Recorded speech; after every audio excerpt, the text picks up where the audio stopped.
Okay, Assalamualaikum warahmatullahi wabarakatuh dan selamat sejahtera. Okay, diucapkan kepada semua student ataupun pelajar-pelajar baru yang telah pun mendaftar dan saya ucapkan selamat datang lah. Okay, kepada semua pelajar. So saya tak nak melengahkan masa, so kita teruskan untuk taklimat. So saya tak nak uraikan yang ni. Okay, so saya nak pergi terus kepada poin utama. Okey, untuk jabatan sains, so di bawah jabatan sains kita ada 3 unit akademik. Okey, fizik, kimia, biologi. Kemudian kita ada 1 unit non akademik iaitu unit makmal. So unit makmal ni membantu kita punya perjalanan bagi setiap unit untuk amali lah, untuk makmal. So diuruskan oleh unit makmal.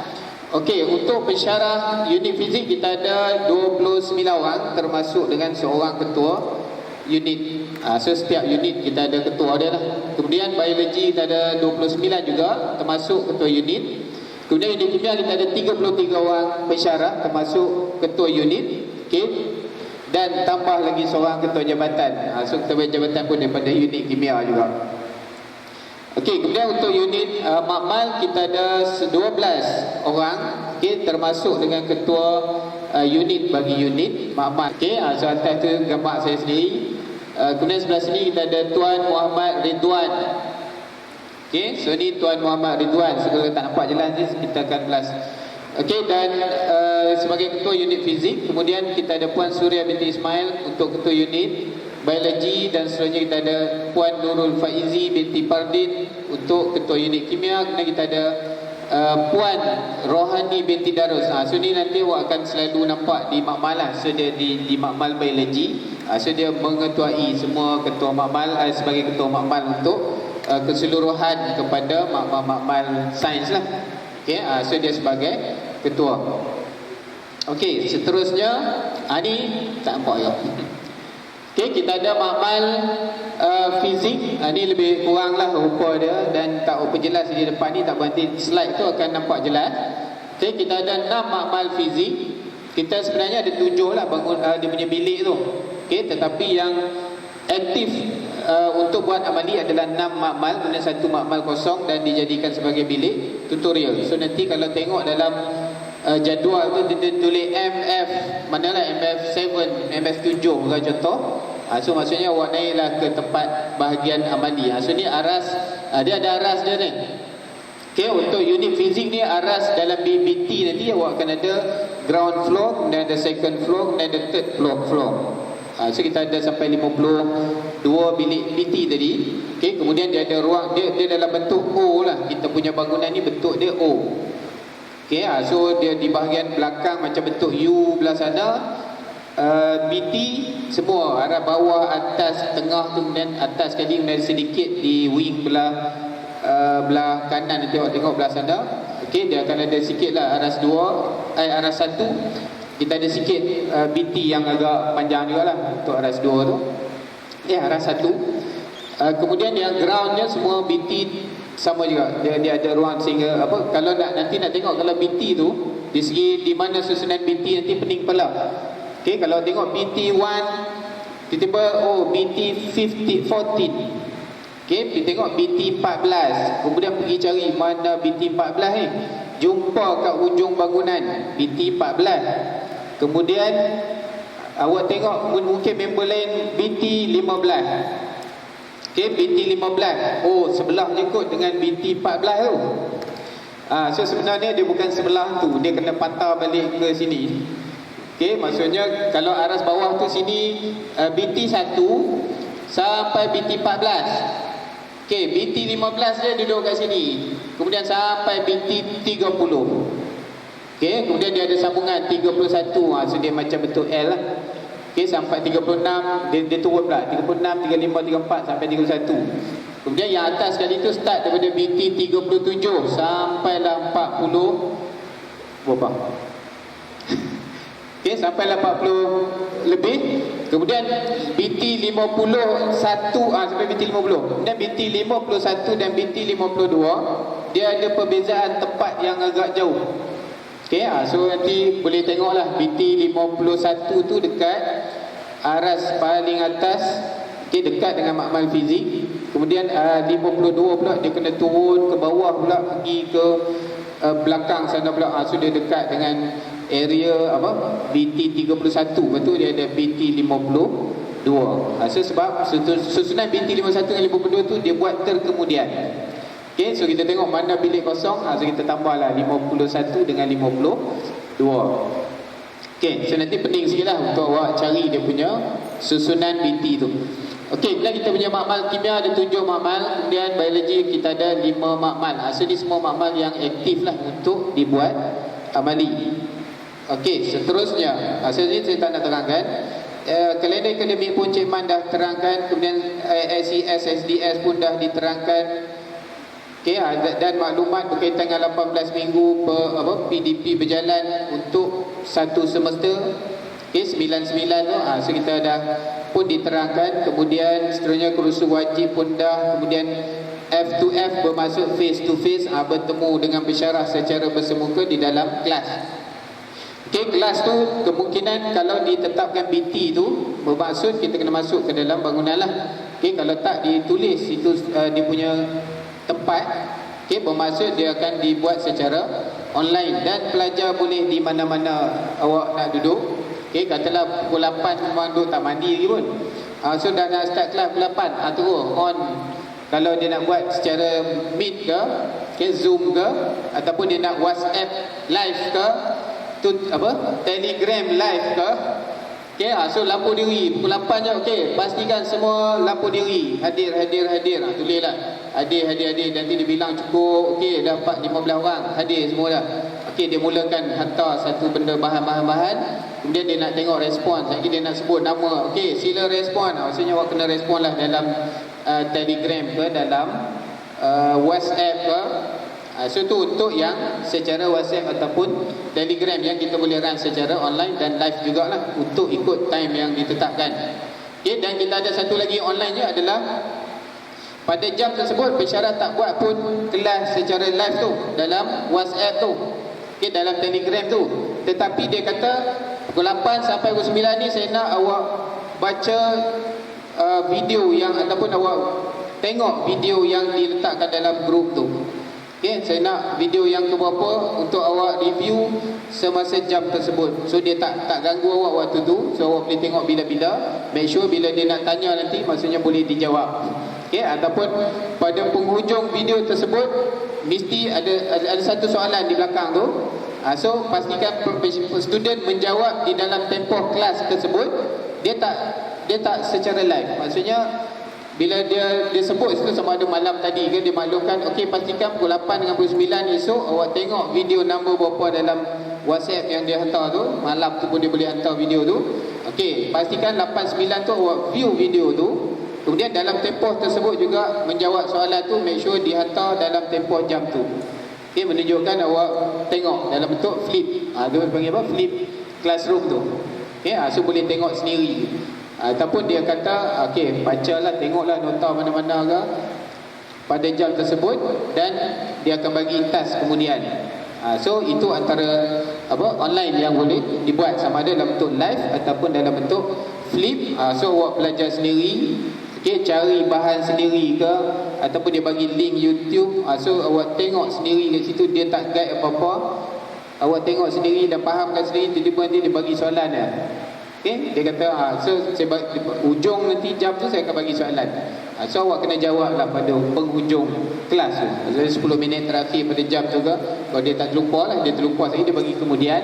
Dia nak okey dalam tempoh 10 minit sila hantar. So siapa yang tak tengok lagi video tu maksudnya dia tak akan menjawab soalan tu dengan cepat lah. Okay, itu antaranya lah. Okay, kelas online yang akan dilaksanakan. Okey, seterusnya ni yang saya nak terang sikit sebab tadi Cik Man tanya. Okey, berkaitan dengan apa dia OBE tu kan.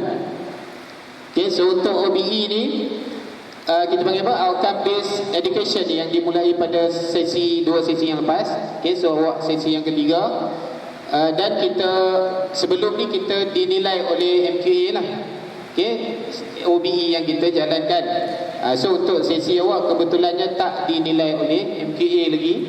So masih selamat lagi. Dan apa dia OBE, so boleh tengok sendiri sini. Dia kata merupakan satu proses akademik dan pendekatan dalam membangunkan jagaan berfokuskan keberhasilan seperti pengetahuan, kemahiran dan juga nilai kepada pelajar yang perlu dicapai sebelum menamatkan pengajian. So kita ada target kat sini, keberhasilan kita nak student tu capai macam mana, dan kita nak make sure dia capai apa yang ditargetkan. Itu kita refer kepada apa? Base outcome based education.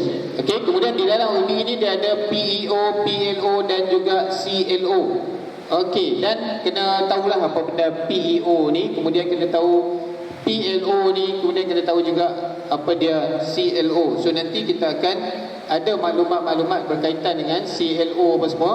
So kita nak saya dedahkan benda ni dan diharapkan nanti awak boleh view jugalah. Okey, dan boleh juga cari di internet apa benda maksud-maksud ni secara detail. Okey, contoh PEO ni, siapa yang nak handle PEO ni? Ini adalah bahagian matrikulasi lah. Dia akan menilai graduan-graduan matrikulasi. Dia nak tengok selepas 1 tahun adakah, sebab kita punya objektif matrikulasi adalah untuk menghasilkan pelajar untuk melanjutkan pelajaran ke universiti. Okay, kita nak tengok adakah semua pelajar matrikulasi melayakkan diri untuk melanjutkan pelajaran ke institusi pengajian tinggi yang lain. So sama ada awam, swasta ataupun luar negara. So ini adalah tugas bahagian matrikulasi. So dia akan ambil maklumat-maklumat KMK punya berapa orang semester ni. Okay, ada 1,000 orang. Okey, berapa orang yang boleh melanjutkan pelajaran ke universiti selepas tahun tu. Kemudian kita boleh nilai dia punya kemampuan. Selepas tahun tu kita boleh tengok kemampuan. So kita boleh dapat report daripada universiti-universiti di mana tahap kita punya pelajar, sama ada dia kompeten dengan grup STPM ke ataupun tak kompeten, ataupun dia agak rendah sikit. So kita boleh nampak. Okey, so ini adalah tugas bagi bahagian matrikulasi. Kemudian seterusnya PLO. Sini adalah berkaitan dengan jurusan. Setiap jurusan, tadi kita ada 4 jurusan. Di Kolej Metropolitan Kedah ada 2 jurusan sahaja. So bermaksud PLO untuk sains. So saya kena buat penilaian di sini. Okay, kemudian nanti perakaunan di sini maksudnya Encik Nazri lah. So Encik Nazri akan buat penilaian tu. Okay, dan kita bagilah instrumen secara online. So kita ada Google Form. Okay, kemudian pengisian kepada Google Form tu. So itu je awak punya tugas. Maksudnya isi Google Form yang diedarkan oleh pensyarah-pensyarah nanti. So awak hanya isi saja dan dengan jujur je menjawab lah. Okay, selalunya untuk entrance, kita ada entrance dan exit. Sepatutnya masuk je kelas minggu pertama tu dah kena isi entrance. Okay, maksudnya tahap pengetahuan awak terhadap subjek ataupun dipanggil apa? Kursus. Kalau kursus tu ada 7 chapter, tengok chapter tu, lama satu pun aku tak tahu benda. Bubuh lah, kosong item apa, dia punya skill tu kosong ataupun 1. Okay, kemudian nanti dah tamat pengajian lah, kita akan hujung-hujung semester, kita bagi lagi 1 untuk exit PLO.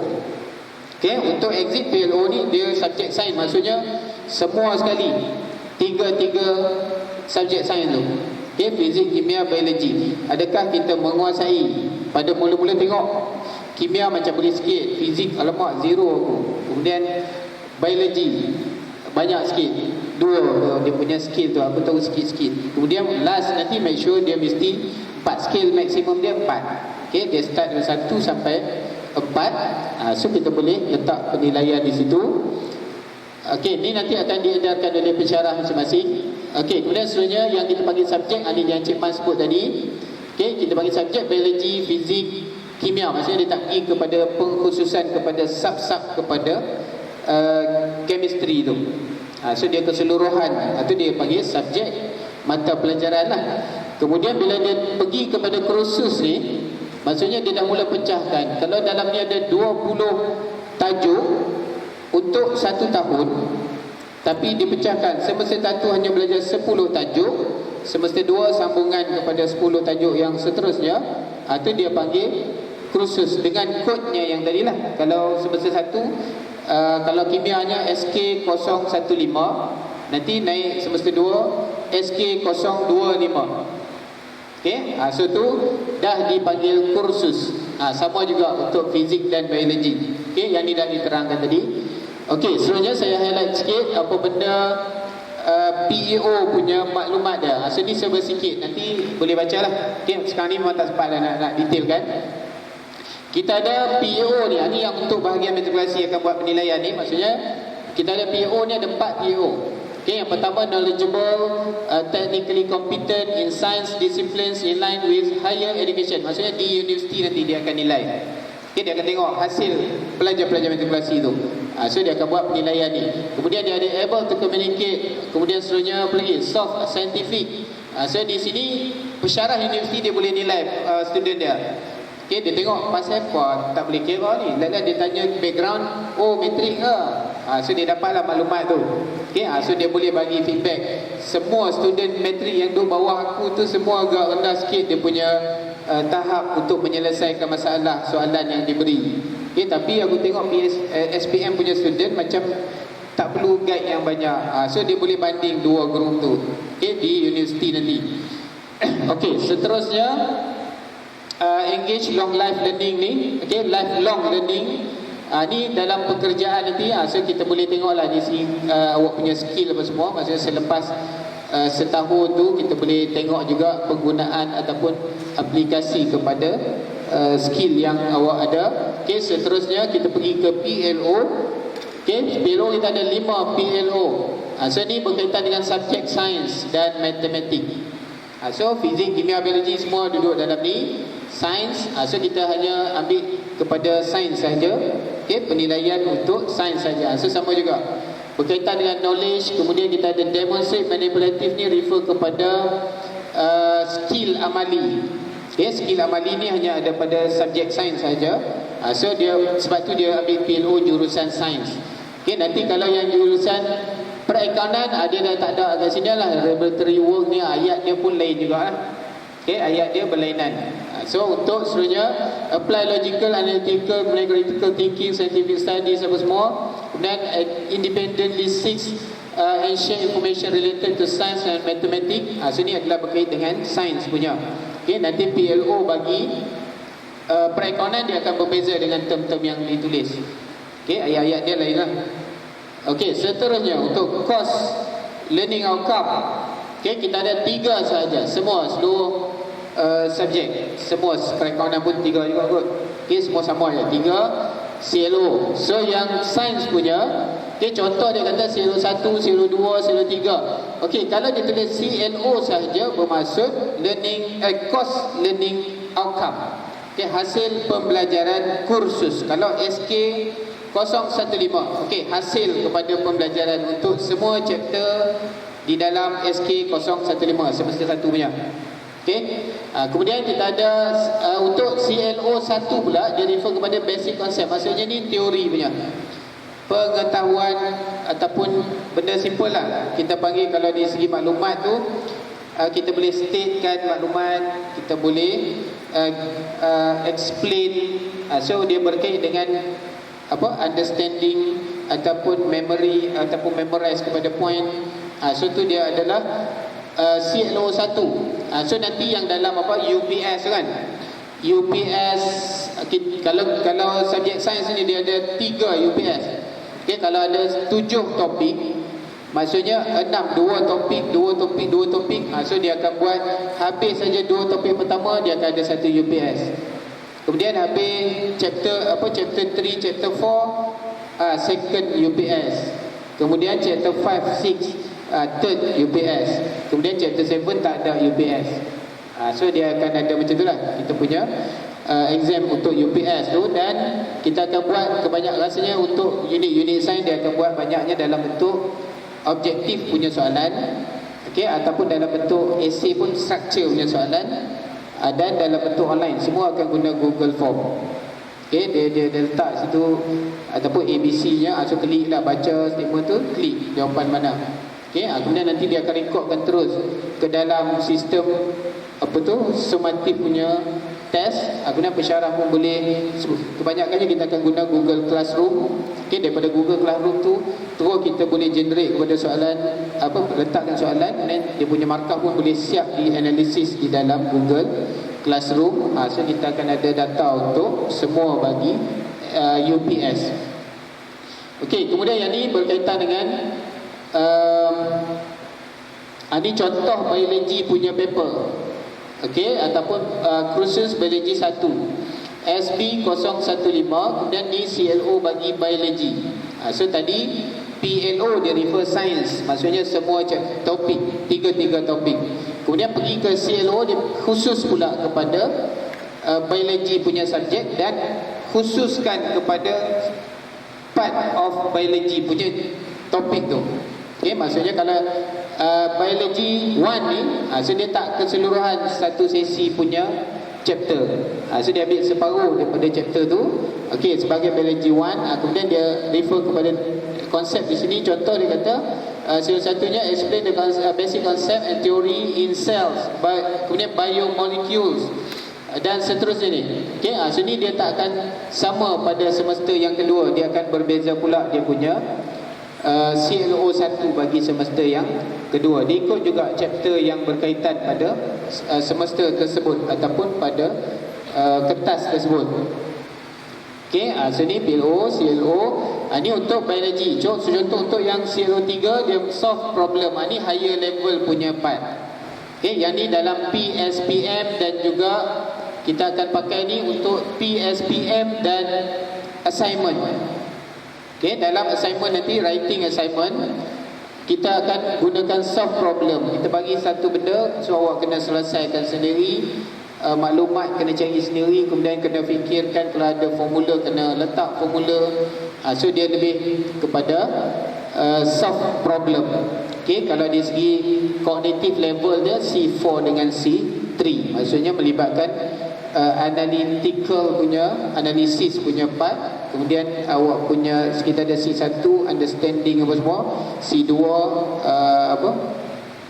kita ada statement, information pertama, kemudian kita ada understanding, kemudian kita pergi C3, ada mula analisis, ada dah peringkat yang lebih tinggi sikit. Okay, so ni untuk biology. Kita tengok untuk kimia. Okay, dia ada perbezaan di bahagian ni. Konsep principle of physical chemistry, semester 1 majority, okay, untuk awak belajar adalah subjek physical. Okay, maksudnya physical chemistry, bukan fizik, physical chemistry. Contoh solid state ataupun matter, state of matter, chemical bonding, itu semua adalah berkaitan dengan physical chemistry. Okay, kalau nanti alkohol, hydrocarbon, itu dia pergi kepada organic chemistry. So dia akan berbeza. So kita ada kat sini untuk semester 1 hanya physical chemistry saja. So kita akan mention di sini adalah untuk physical chemistry saja. Okay, kemudian kalau semester 2 dia ada campuran 3 topik physical chemistry, kemudian balance tu adalah organic chemistry. Dia akan tulis kat sini basic concept and principle of physical and organic chemistry. So macam itulah dia berkait dengan chapter-chapter yang ditawarkan di dalam kursus tersebut. Okay, kalau 025 ada combination physical dengan organic, dia akan mention berkait dengan physical punya chemistry, kemudian dengan organic chemistry. Okay, kemudian yang ni sama amali. Okay, handling amali apa semua kat sini.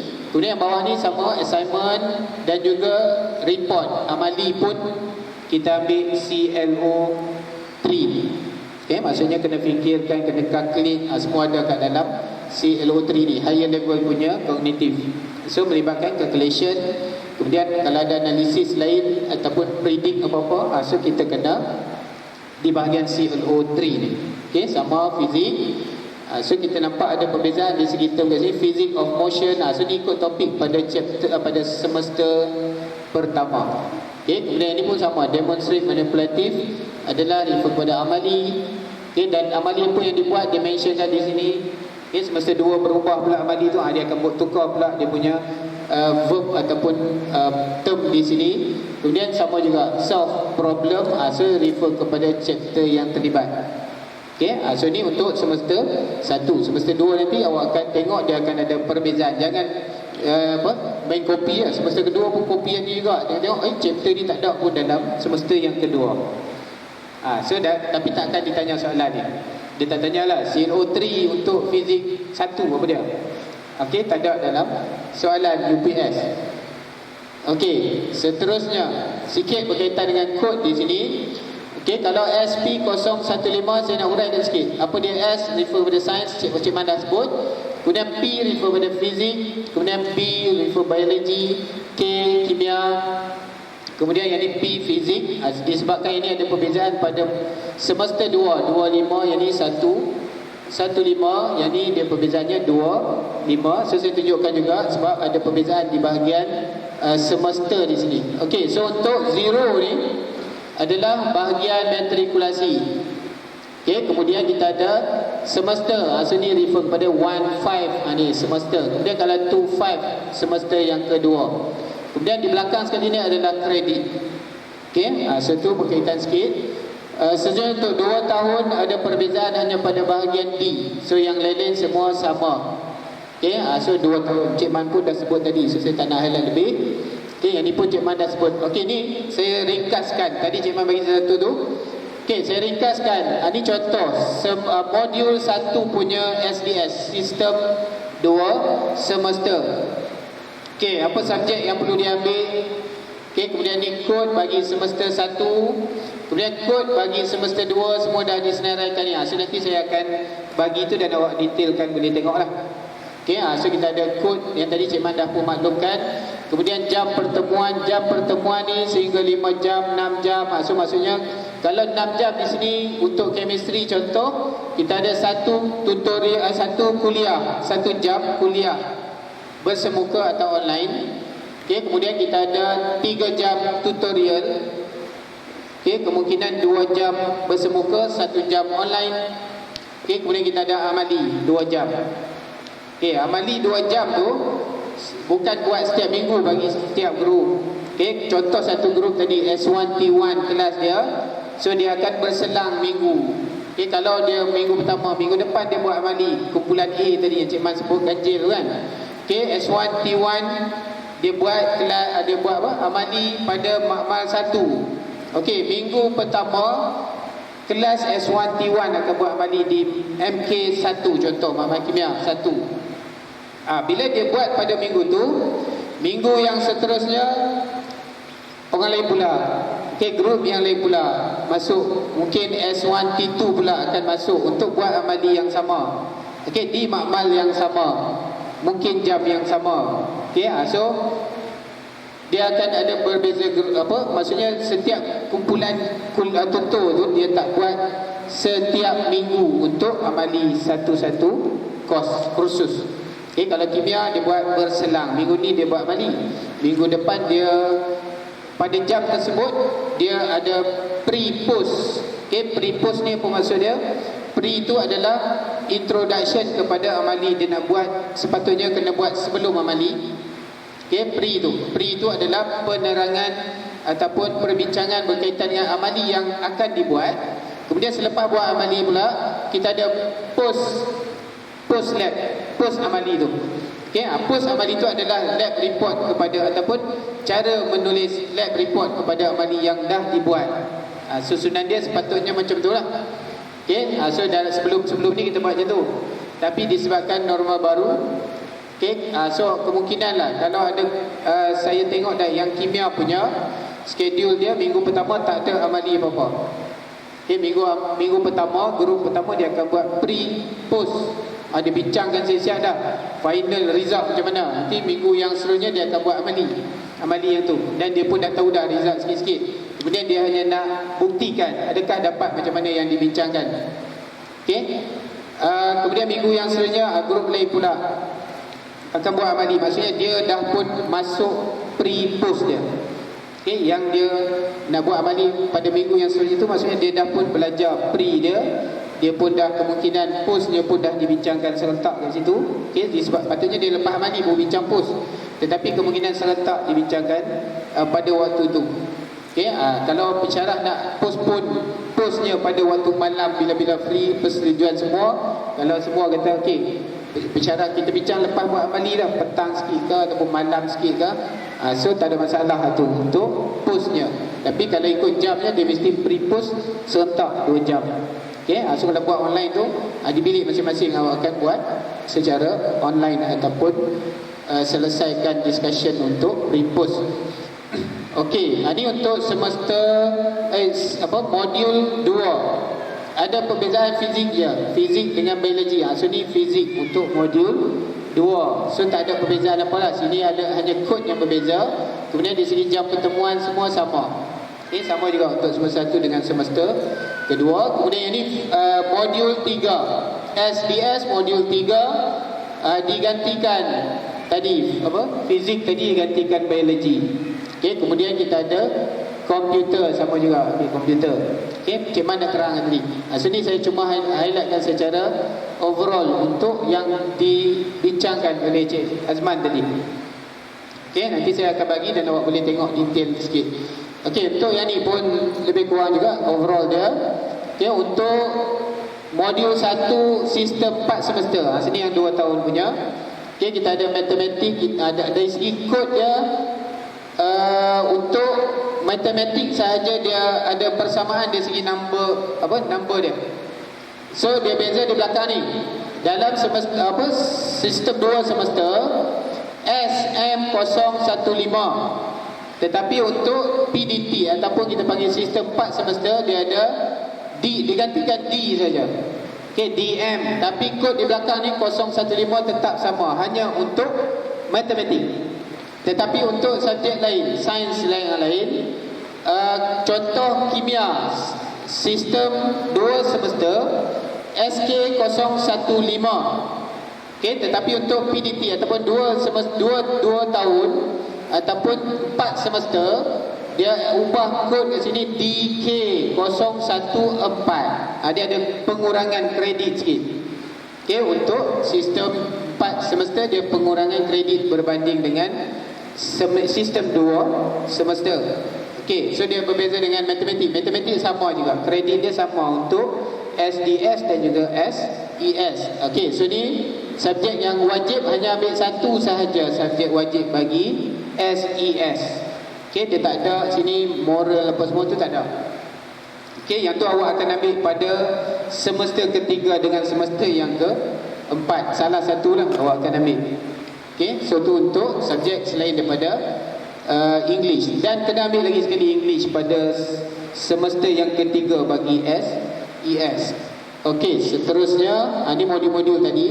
Okey, perbezaan hanya pada bahagian biologi tadi lah untuk modul. So dia sama aja untuk dari segi susunan subjek sains dia sama. Okey, cuma wajib dia semua sama lah bagi setiap modul. Ni contoh modul 3 dia ambil biologi.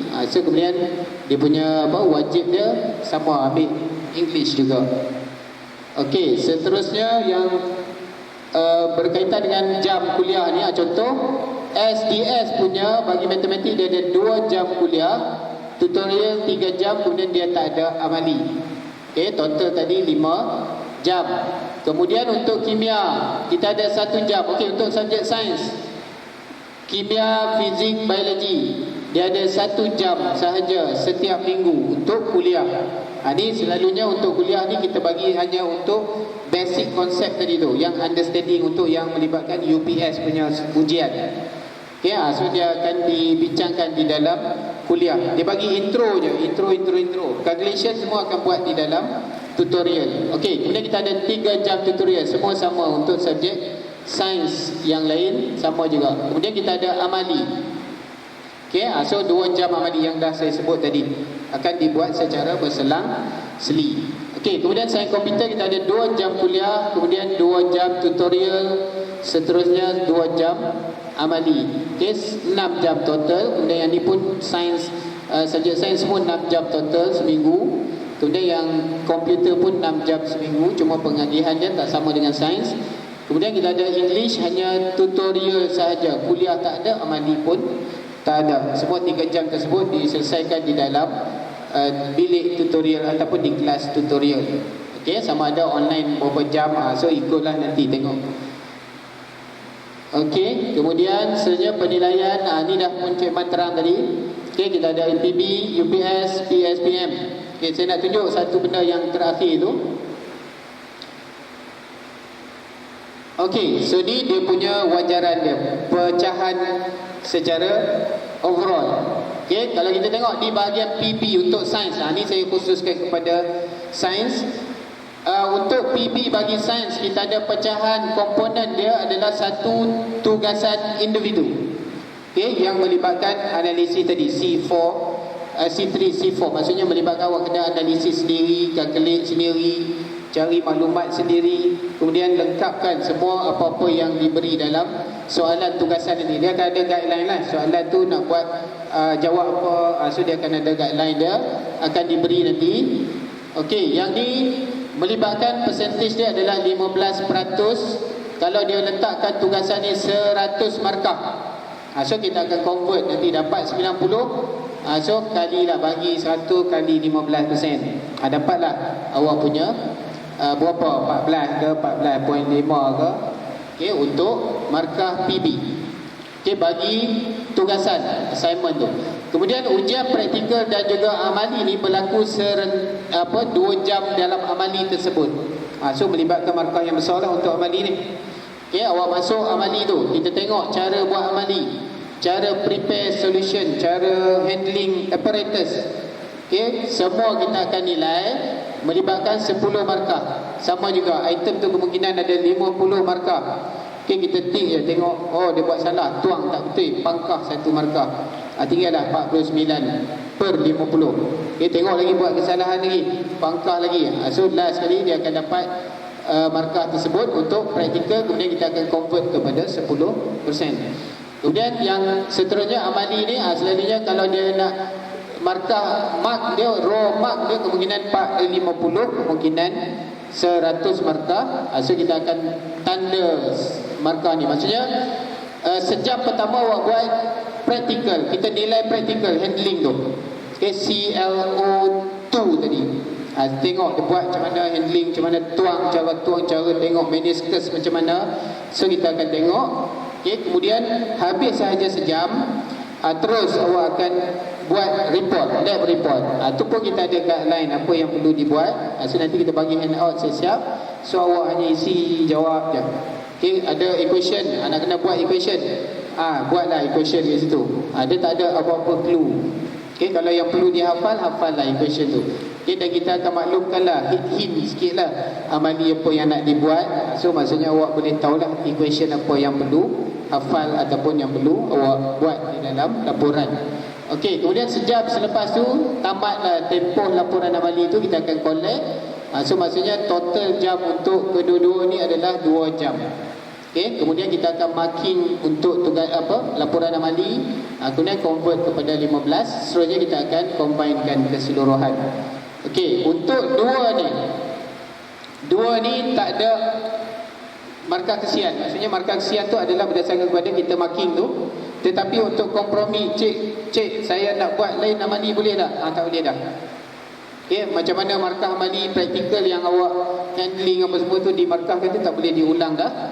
Kemudian lab report yang dah pun dihantar tu pun tak boleh diulang untuk hantar lab report yang baru sebab markah kosong, contoh.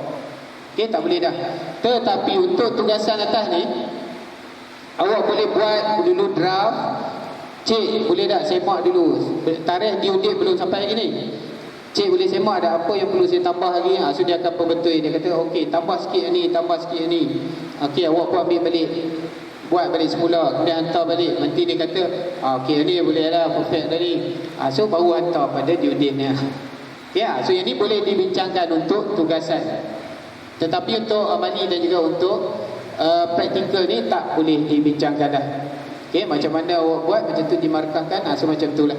Okey, kemudian UPS boleh dibincangkan. Maksudnya tengok di segi soalan tu, kalau teruk sangat, katalah UPS 1 tu semua teruk gila.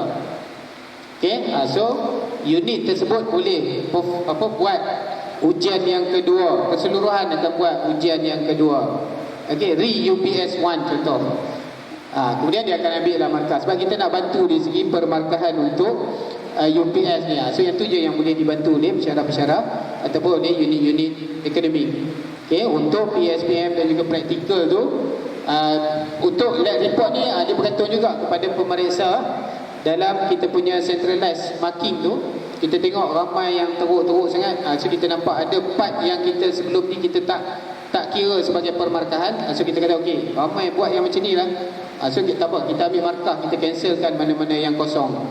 So yang tu boleh dibincangkan di dalam unit masing-masing lah untuk membantu di segi PB awak lah. Okey, habis semua unit sama lebih kurang. Okey, dia punya pecahan PB dia. Kemudian kita ada UPS. Ni UPS total dia ambil 20 average. Maksudnya kita ada 3 UPS, UPS 1 20, UPS 2 20, maksudnya ada 60 lah dari segi raw mark dia. Okey, dan kita akan convertkan kepada 20% overall untuk UPS, average kan ketiga-tiga tu sebagai markah UPS. Kemudian final exam ni tak boleh buat apa, 40%. Maksudnya awak dah ada kat sini, sebelum menjawab final exam awak dah boleh tengok dah grade awak minimum. Grade minimum dah boleh tengok dah. Okey, tengok-tengok dapat 59/60 contohlah. Oh, aku dah dapat contoh dapat B minus ke, so dah boleh target dari situ kan. Okey, kemudian last final tu je untuk awak tentukan A ke apa. Okey, ni pun Cik Man dah tunjuk.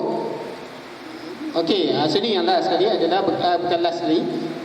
Ni adalah untuk unit kimia kita ada YouTube. Ni nanti boleh lah, nanti dah ada grup nanti. Okey, unit-unit dia akan belaskan grup dia punya link. YouTube unit kimia ada, kemudian WhatsApp unit kimia yang khusus kepada unit kimia saja pun ada, selain daripada My KMK untuk overall. Kita ada juga untuk unit kimia untuk dapatkan nota, untuk dapatkan soalan ataupun apa-apa yang kita nanti adalah menu-menu dia juga sama lebih kurang. So boleh nak dapatkan nota semesta berapa, so kita boleh type benda yang sama. Okey, kemudian unit biologi ada YouTube dan dia tak ada WhatsApp ni, masih dalam pembinaan. Unit fizik dua-duanya masih dalam pembinaan. So nanti akan diedarkan kemudian. Okey, kemudian seterusnya yang terakhir adalah berkaitan dengan normal baru. Ni saya nak highlight di bahagian makmal sahaja. Okey, makmal kita dah pun buat sanitasi kepada setiap lab. Kemudian di sini make sure di luar di level bawah ground floor untuk makmal dan juga BT tu yang saya sebut bangunannya berbentuk O tu. Okey, berbentuk O, pusing kat sini makmal kimia bawah sekali.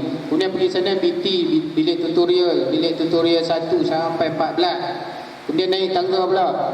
Okey, naik tangga jumpa, kalau naik tangga belah tutup jumpa makmal 14. BT 14. BT 15. Okey, BT 15 sebelah sini. 15, 16, 17, kemudian dia ada 18, 19, 20 sampai 30. Okey, kemudian level yang sama juga ke kanan, bentuk L, pergi ke kanan tu. Okey, awak akan jumpa 36, 35 dia turun sampai 30. Okey, kemudian jumpa BT 51. 52 kot, antara 52 atau 51 tu. Okey, kemudian terus lagi akan jumpa makmal biologi, makmal kimia semua belah bawah. Okey, daripada makmal 1 kanan, makmal 5 kiri. So dia macam bentuk L tu. Belah kanan makmal 1 sampai makmal 4. Kemudian belah kiri tu bangunan tu dia ada lorong tu, celah belah kiri tu makmal 5 dengan makmal 6. Kemudian makmal 7 pula dia duduk belah makmal belakang sana. Okey, belah makmal 4, L kepada makmal 4 tu, so dia makmal 7. Okey, kemudian naik ke atas makmal biologi. So tengok 1, 2, 3, 4. Kemudian sampai juga dia ada 5. Kemudian dia ada 6. Okey, dia tak ada 7. Dia 5 je, 5 makmal sahaja. Okey, maksudnya ada 1 belah kiri tu 5. Kemudian 1, 2, 3, 4, 5 belah kiri dalam bentuk L tu. Okey, kemudian naik tingkat atas makmal fizik. So dia ada 7 makmal, 1 kosong. Okey, 6 saja yang akan dibuat amali. So bila awak tengok, katalah lalu kawasan BT dengan makmal tu nampak makmal kimia, maksudnya makmal fiziknya di mana, naik atas 2 tingkat. Makmal bionya ke mana, turun duduk tengah-tengah. So bagi makmal semua blok yang sama. Okey, BT pula sama juga, blok yang sama. Kemudian dia ambil sedikit bahagian untuk macam L shape. Okey, antara blok utama tu kemudian dia ada L shape tu. So ada sedikit BT dia ambil di situ. Okey, so boleh tengok di situ lah. Kemudian BL pula kena pergi kat library jauh sikit lah BL. Okey, kalau asalnya kelas bilik kuliah, tiba-tiba kena pergi BL, kena jalan jauh sikit lah, pergi ke tempat pendaftaran pelajar lelaki tu. Nampak bangunan yang awak lalu tu, untuk kerja lelaki tu, blok A tu. So di situ adalah BL. Okey, boleh tengoklah label-label di situ. Okey, saya nak highlight sikit berkaitan dengan keperluan sebelum memasuki makmal ni ataupun bilik tutorial, samalah. Okey. Dan saya nak minta setiap kali sebelum masuk di luar tu kita ada sinki dan sabun ada siap-siap dah. Okey, dan ada banyak di situ. So sebelum menyentuh mana-mana pintu, tombol pintu ke, nak masuk dalam lab ke, sama jugalah nak makan kat situ ke, di luar lab tu, so make sure basuhlah tangan sebab kita dah sediakan semua dah sabun apa. Okey, dan basuh tangan di situ, kemudian barulah bergerak untuk masuk ke mana-mana binti dan juga bilik tutorial nak makan kat situ boleh ada tempat. Okey, dan sentiasa basuh tangan lah kat situ. Ataupun kalau ada bawa hand sanitizer sendiri guna, nak jimat basuh tangan. Tengok orang tak ramai basuh tangan. Nak cepat hand sanitizer lah. Sambil-sambil jalan pun boleh sapu masuk kelas. Okey. So make sure pastikan semua. Saya akan maklumkan dalam akan belaskan dalam grup ni. So boleh bacalah. Okey, dan penjarakan semua saya rasa semua dah maklum dah. Cuma kita nak follow ataupun tak follow saja. Okey. Kemudian di sini sikit peringatan untuk awak buat adalah disebabkan kita ada kekurangan bantu makmal dan juga satu lagi kesundukan masa untuk bantu makmal tu menjalankan tugas apabila berlakunya transition class. Okay, dicadangkan ataupun diminta untuk semua student bawa kain lap sendiri. Okay, ambil lah bersaiz sederhana macam sapu tangan tu. Okay, so make sure bawa sentiasa benda tu.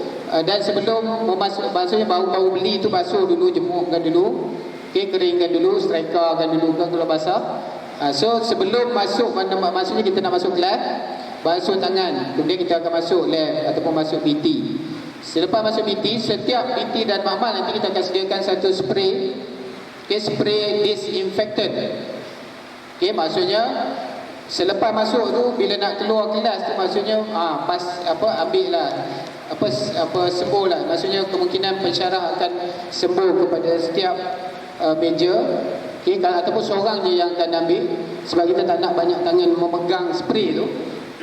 Okay, kalau seorang dah pegang ketua kelas, pegang ketua kelas tolong spraykan dalam di meja masing-masing. Kemudian nanti gunakan kain yang awak ada tu lap. Okay, sanitizekan awak punya meja masing-masing. Kemudian keluar akan ada shift pula, pelajar lain pula akan masuk. Dia dah cuci dah tangan dia. Okay, kemudian nanti yang tolong sembuh tu pula, dia lap dah dia punya meja. Kemudian dia sembuh yang dia punya sikit, dia sanitize balik dia punya spray tu, dia letak. Nanti orang lain pula nak pegang tu. Okay, orang lain pula nak pegang dia punya spray tu. So make sure kita cuba kawal yang tu lah. Okay, penularan agak drastik di bahagian zon Kubang Pasu ni. So kita cuba kawal yang tu. Okay. So itu yang utama lah, yang lain kerusi apa semua, tempat-tempat yang mana yang disentuh tu maksudnya pastikan awak lap dengan disinfectant solution. Okay, sembuh ataupun sembuh direct, kemudian lap dengan kain masing-masing. Okay, kemudian jangan pasing pula kat kawan pula kain tu. So pastikan yang sendiri punya. Okay, kemudian keluar lab, alamak tadi dah kotor, masuklah kat sinki kat luar tu dengan sabun, perah-perah balik. Okay, kemudian dah pun kita rasa macam dah bersih lah sebab dah kena sabun apa semua. Okay, kemudian nanti nak masuk bilik tutup pula seterusnya. So masuk je lah bilik tutup. Okay, dah basuh tangan siap-siap, kemudian kain tu pun dah basuh, masuk bilik tutup pula. Kemudian masuk dah kelas macam biasa. Kemudian nak keluar pula, spray lagi sekali, lap, kemudian keluar, basuh balik semula untuk ke kelas yang seterusnya. Boleh ikut? Boleh buat tak? Boleh buat? Boleh tak? Okay, so itu adalah langkah yang paling cepat yang kita boleh buat untuk kita nak disinfect semua surface yang perlu disanitizekan. Okay, supaya tak ada apa-apa virus yang ditinggalkan pada siapa-siapa lah. Yang kalau ada orang tu tinggal sebelum tu, maksudnya dia main yang seterusnya tu, so dia dah lap ataupun dia sebelum keluar tu dia dah sanitize. Okay, kemudian orang lain masuk. Kalau dia sendiri yang bawa, maksudnya kemudian nanti dia akan sanitize, orang lain pula masuk. Diharapkan tak berjangkitan lah. Okay, kita cuba minimiskan seboleh mungkin lah. Okay, untuk mengelakkan daripada jangkitan. So rasanya yang terakhir, so saya dah maklumkan semua dah.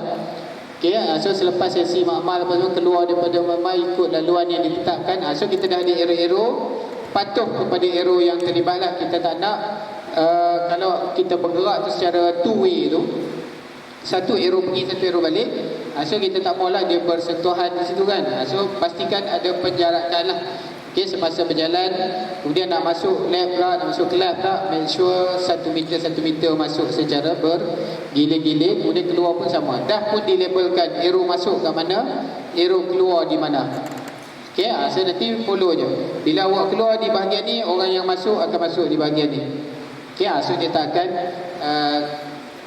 selisih di situ. Okey, so rasanya itu sahaja untuk bahagian saya. Sekian, Assalamualaikum warahmatullahi wabarakatuh.